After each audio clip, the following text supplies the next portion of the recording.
হাসরের ময়দানে কত কাতার মানুষ হবে গো। নবী বলেন আয়েশা, হাসরের ময়দানে মানুষ 120 কাতার মানুষ হবে। কয় কাতার? আয়েশা রে, হাসরের ময়দানে 120 কাতার মানুষ হবে।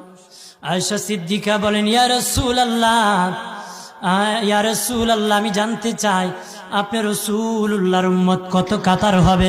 নবী বলেন আয়েশা, আমি রাসূলুল্লাহর উম্মত একাই 80 কাতার হবে।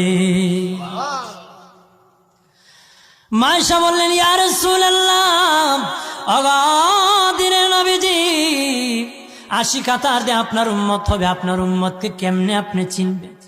নবী বলেন আয়েশা রে, আমার উম্মতকে 3টা পরিচয় আমি চিনব। 1 নম্বর পরিচয়, আমার উম্মতের কপাল থেকে নূর চমকাবে, নূর চমকাবে। নবী বলে বাবা সাহাবীরাম, অসংখ্য ঘোড়ার মধ্যে যদি কিছু চান কপাল্লা ঘোড়া হয়, এইগুলা চিনতে বড় সহজ হয়।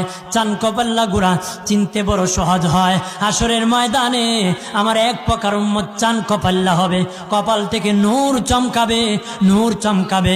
তখন আমি বুঝতে পারব